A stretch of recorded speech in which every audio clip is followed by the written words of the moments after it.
enter. Enter by the narrow gate. For wide is the gate and broad is the way that leads to destruction, and there are many who go in by it. Verse 14, because narrow is the gate and difficult is the way which leads to life, and there are few who find it. Ang aral sa makipot na daanan at sa maluwang na daanan. Malinaw po dito na mayroong dalawang bagay na pwede tayong lakaran sa mundong pong ito. Ano yun? Yung makipot na daan at yung malawak na daan. Dinefine din po dito kung ano yung pagkaka-differentiate po nila. At maraming lumalakad. Ano po? Maraming lumalakad dun sa maluwang kasi wala daw hirap eh. Sabi dito, by the narrow gate. For wide is the gate and broad is the way that leads to destruction. Malinaw po dito. And there are many who go in. Diba? So, ito yung papunta sa kapahamakan. Distraction. Meron na pong destination. Kung mamimili tayo sa dalawang yan, sa narrow o sa wide. Diba? Tingnan pa po natin ito mga kapatid. Ano po? Kung babaybayin natin ito po ay ano po, pag-aaral na hindi lang sa isang bersikulo. Pwede nating baybayin yung buong konteksto nito. Yung buong konteksto ay makikita natin pagkatapos ng Beatitude, yung Matthew chapter 5, nasa Mount si Jesus, nangangaral siya. Ngayon, marami po tayong katanungan, right? Sa mga newborn Christian, maraming tanong na, tama pa ba yung nilalakaran ko? Tama pa ba yung landas na pinupuntahan ko? Diba? So, ito yung magpapatunay kung nasan yung kalooban ng Diyos. Nilalakaran ba natin yung yung will ng Panginoon? That is our title. Nilalakaran mo ba yung way ng Panginoon? Diba? Yung road na narrow. Kasi, dinefine dito na you can enter God's kingdom only through the narrow gate. Hindi mo pwedeng pagsabaying lakarin yan. Sabi ng Bible, hindi tayo makapaglingkod sa dalawang Panginoon. Pagpapalain mo isa o pupuri mo isa, susumpain mo yung isa. Malinaw dito na bakit nga ba tayo mayroong trials? Bakit nga ba tayo may sickness? Bakit tayo may pagsubok pa rin? 'Di ba? Kung wala pong ganyan, ibig sabihin, hindi yan nagpapatunay na hindi ka lumalakad sa kalooban ng Diyos. Halimbawa, okay lahat, walang problema. At simula po nakakilala ko kay Lord, okay na. Pero mas nakakatakot po yun kung ang pamumuhay natin ay ganon. 'Di ba? Na lumalakad ka, gusto mo okay lahat, 'di ba? Lahat tama, walang pagkakamali. Kapag pagka lumalakad ka na sa sa kagustuhan natin, dapat kung ano yung naisip natin, yun lang. Dito natin makikita na lumalakad ba tayo sa will ng Panginoon, sa narrow gate or sa wide gate. Baybayin po natin 'to mga kapatid.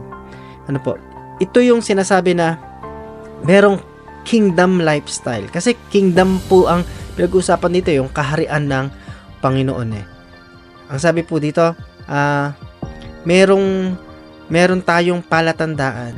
Minsan 'di ba parang sa gitna ng pagsubok at suliranin, lalo sa mga baguhang Kristiyano. Bakit nga ba ako dumadaan dito? Okay pa ba 'to? 'Di ba? Ano ka naman, kumbaga tuloy-tuloy ka namang naglilingkod kay Lord. Tuloy-tuloy ka namang ayos sa Panginoon. Pero bakit mo nararanasan ito? 'Di ba? Kumbaga,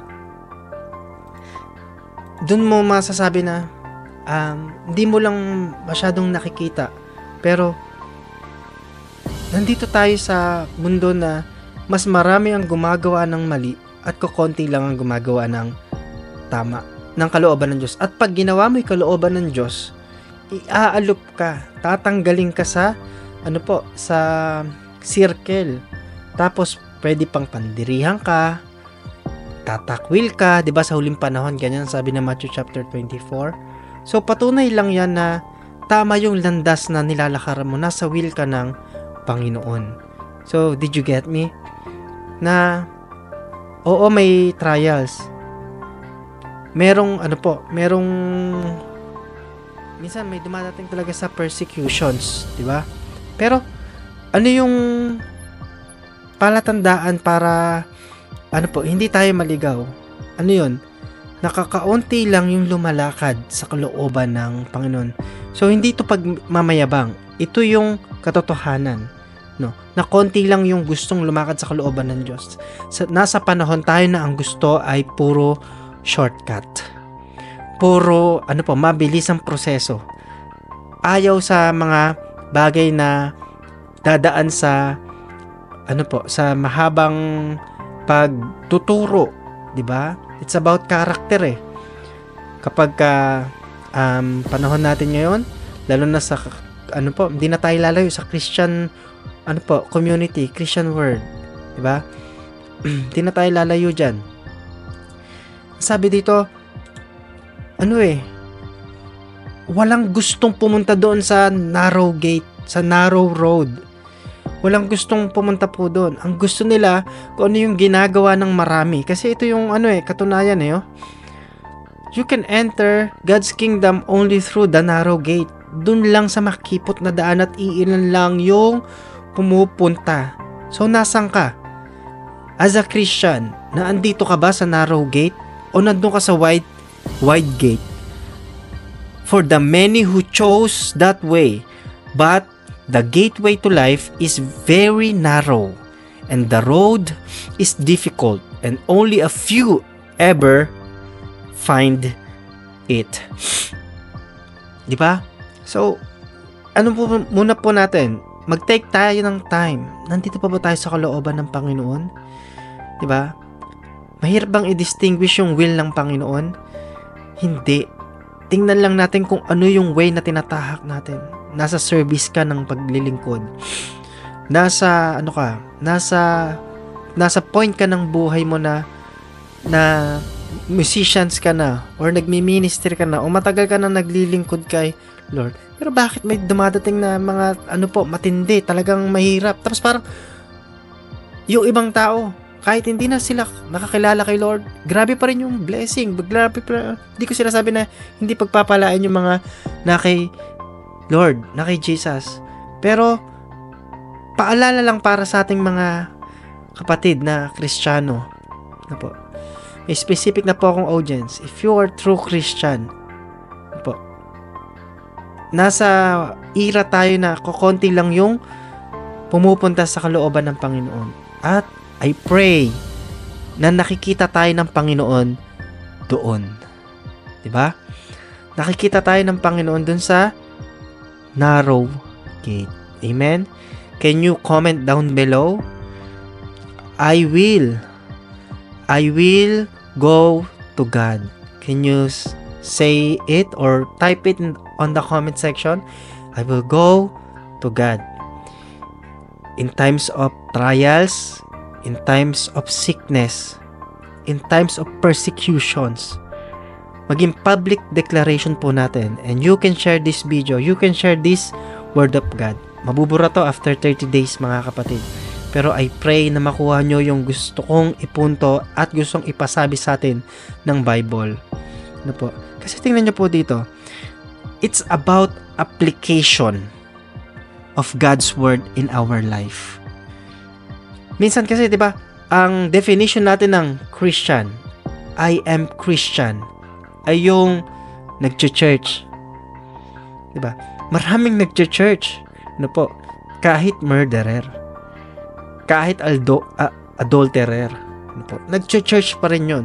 Pero kung ang definition ng pagiging Christian ay yung pagche-church, mahirap pong ma-distinguish kasi pwedeng dayain yung appearance, pero hindi pwedeng dayain yung bunga.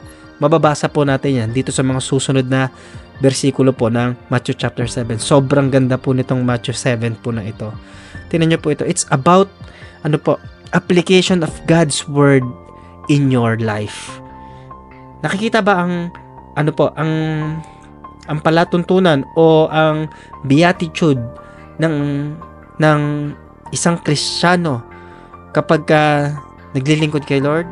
Tingnan po natin to Because Jesus always gave two different types of people how they are living. Dito po sa Matthew 7, godly man or worldly man.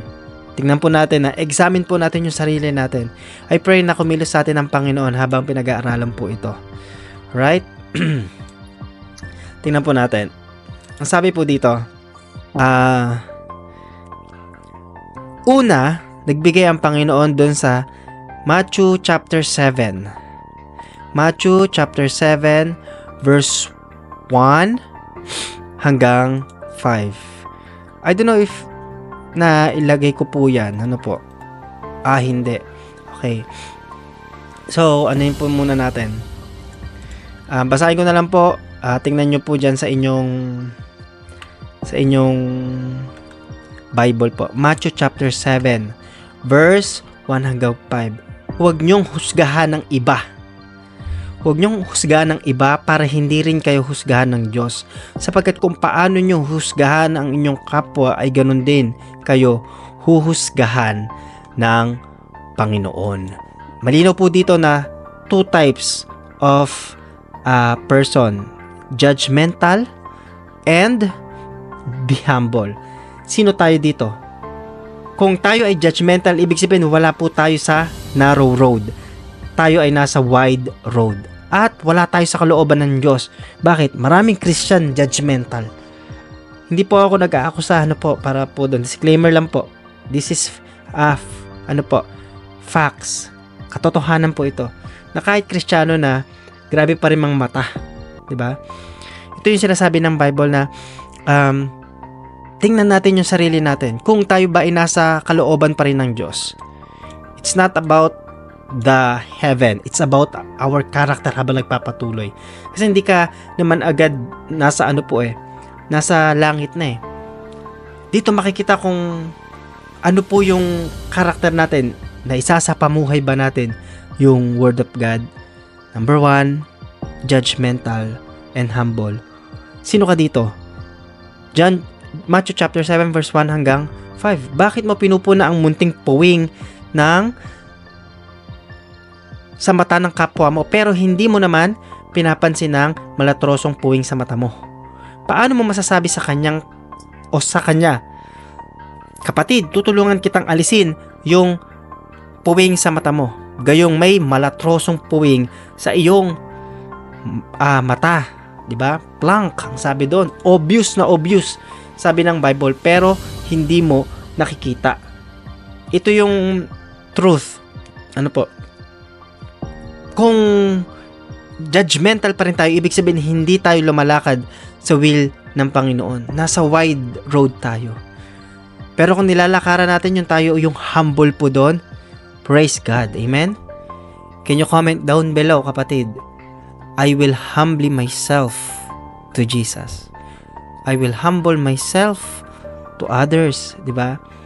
Mas marami kang magiging kaibigan. Mas marami kang magiging mabibuild na relationship, makakasalamuhang community kung hindi tayo judgmental. Mas malalim pa pong pag-aaral po ito. It's not about the kingdom of heaven. It's about our character before the kingdom of heaven. Tayo ba'y lumalakad dun sa kakaunti na narrow road o kasama tayo dun sa wide road? Number 2, sabi pa po dito, yung Matthew chapter 7 verse 6. Let's read. Matthew chapter 7 verse 6. Huwag niyong ibigay sa mga aso ang mga bagay na banal dahil baka balingan nila kayo at lapain, at huwag din niyong ihagis sa mga baboy ang inyong mga perlas dahil tatapak-tapakan lang nila ang mga ito. Two kinds of person pa rin po ito. Sino ka dito? Yung salita ng Diyos sinetreasure mo sa puso mo at ina-apply mo, o isa ka doon sa mga aso, sa baboy, na pagkatapos kumain, dun din dudumi. Pagkatapos matake yung word of God, pagkatapos mapakinggan yung Sunday service, di ba? Gagawin mo pa rin uli yung ginagawa mong kasalanan. So, dito natin madidistinguish, may evaluate natin yung sarili natin. Tayo ba ay nasa narrow road or tayo ay nasa wide road? Di ba po? Napaka-simple. Pero dito natin makikita, masisiyasat kung nasaan tayo. Nasa kalooban ng Diyos o nasa world views na ginagalawan. Effective prayer or arrogant people that they don't ask for God. Hindi kasi po ito pahabaan ng service kay Lord eh. Minsan kasi pagka matagal na tayong Christian, complacent na tayo, hindi na tayo nagpe-pray. Yes, aminin po natin yan mga kapatid. Doon sa mga matatagal na pong Kristiyano. Lagi tayong parang merong pakiramdam na, okay na to. Matagal ko naman ang sinasabi. O kaya naman minsan, sa mga hindi pa prayer granted, sa may mga hinihiling pa rin hanggang ngayon. Tapos, napakatagal ng panahon. Hindi lang 1 year mo hinihingi, kundi 5 years to 10 years na. Hindi mo na ipapanalangin yon. Tayo ba ay nasa will pa rin ng Panginoon o tayo ay nandun sa hindi lumalapit sa Panginoon? Walang masamang lumapit sa Diyos, mga kapatid.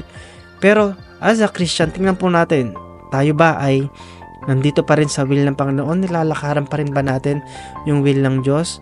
Diba? Ito yung sinasabi ng Bible. Ano po? Kung yung mga masasamang tatay, ano po, magulang, nilang ibigay yung gusto nung anak nila. Paano pa kaya yung ama nating mabuting nasa langit? Diba? Kinukumpara lagi ng Panginoon dito sa masama o dito papunta sa Panginoon. Di-distinguish dito kung nasaan tayo, kung saan tayo lumalakad. Sa world views ba o sa God's will? Can you comment down? I want to do God's will. Yan, para po nakakasubaybay tayo. Po, doon sa mga nakasubaybay live, God bless you. Sa mga mapapanood ng replay, saan nyo man po ito mapanood. Ano po? Lumang oras, God bless mga kapatid. Nais ng Panginoon na makalakad tayo sa kalooban ng Diyos kahit mahirap, pero alam mo na nasa tamang landas ka. Di ba? Ang ano po nito, ang linaw po nito. God's provision or evil provided. Saan ba tayo lumalakad sa panahon natin na to? Yung nagkakakitaan mo ba ng pera, nasa tama pa rin ba? O kasama ka na rin na nagkaroon ng contamination pagdating sa social media? Tumataya sa mga gambling, tumataya sa mga scatter apps. Dali na lang kumita ng pera ngayon kahit wala ka sa will ng Panginoon. Dito natin madidistinguish na, Lord, okay naman to pagka nanalaw ako dito. Tutulong ko sa pamilya ko, tutulong ko sa business, tutulong ko sa church. Yung motive okay, pero nasa will pa rin ba ng Panginoon yung ginagawa natin? Kasi kaya nga ibigay ng paaway yung mga kayamanan eh. Kaya kanyang payamanin eh, nang hindi tumatawag sa Panginoon. Tayo po ba? Nandito pa rin ba tayo sa will ng Panginoon na nakikipagbaka ng mabuting pakikipagbaka? Right? Maraming pagkakataon sa page din po na ito, makikilala ka at lalo kang lalong maraming didikit sa'yo kapag marami na ang viewers mo, marami na ang followers at subscribers mo. Napakaraming temptation. Ang daming nag-aalok po ng sugal at game up po sa amin, yung mga Christian vlogger. Pero ang tanong, kalooban ba ni Lord John? Napakaraming nawalan ng nasira ang buhay dahil sa mga scatter. Yumayaman lang yung mga nagpo-promote, pero yung nila na nakakapaglaro, maraming na nasisira ang pamilya. You get me? So, nandito ba tayo sa ang Diyos ang nagpo-provide? O alam natin na hindi galing sa Diyos yung yung kinikita natin? Diba? Nasa kalooban pa rin ba tayo ng Panginoon? Check yourself. Check your motive. Diba? Ito natin makikita na kahit meron kang kotse, ginagamit mo naman yan para lumayo ka sa Panginoon. Nagkaroon ka ng mga pambili ng sapatos, pero nagamit mo yung mga pair of shoes na yan para laging umalis at kalimutan ng Diyos. Binayayaan ka ng anak, pero lagi namang nagiging dahilan yan para ikaw ay hindi makapanambahan. Dati wala kang trabaho, pero nagkaroon ka ng trabaho, nakalimutan mo na yung Panginoon. Nakalimutan mo na yung nagbigay at nagpala sa'yo. Dito natin makikita kung tayo lumalakad sa narrow road or sa wide road. Amen? Hallelujah. Can you comment down below? Kung ano po, ilan na lang ang kayang umamin po ngayon na wala na pala ako sa kalooban, Lord. Ano po? Pero mabuti pa rin ang Panginoon. Sa dami ng mga pagdaplis at pagkakamalit, pagkukulang po natin, handa pa rin ng Diyos. Open arms niya tayong tatanggapin. Kasi Christian nowadays, ang sabi ng verse 15, kung titingnan nyo po yung verse 15 po, let's read nga po. Marami ang magsasabi sa akin sa araw ng paghuhukom, Panginoon, hindi ba't sa ngalan nyo ay nagpahayag kami ng inyong salita, nagpalayas ng masasamang espiritu? Ngunit sasabihin ko sa kanila, hindi ko kayo kilala, lumayo kayo sa akin, kayong mga gumagawa ng masama. Dito pa rin madidistinguish kung sino yung totoong follower ni Jesus, kung sino yung totoong tagasunod ng Panginoong Hesukristo. Dalawa pa rin po yung dinidistinguish po dito at in-explain, dinescribe. Follower of Jesus or hypocrites, they will face the judgment. Doers of His teachings or false followers. Nasaan po tayo dito? Binabalaan na tayo ng Diyos. Warning na po ito na kung doon pa rin tayo lumalakad sa kung saan maraming gumagawa ng mali, kahit hayagan ng mali, papunta po yan sa destruction. Kailangan po natin dito is, hindi sinabi ng Panginoon na na sa narrow road, ganito lang. Hindi, ang sabi ng Panginoong Hesus mismo, sa New King James Version po yan, binasa po natin, enter. Ibig sabihin, intentionally, or intentional. Choose to live in God's Word. Choose to live in the path of eternal life. You can comment down below. I will choose to live in the path of eternal life.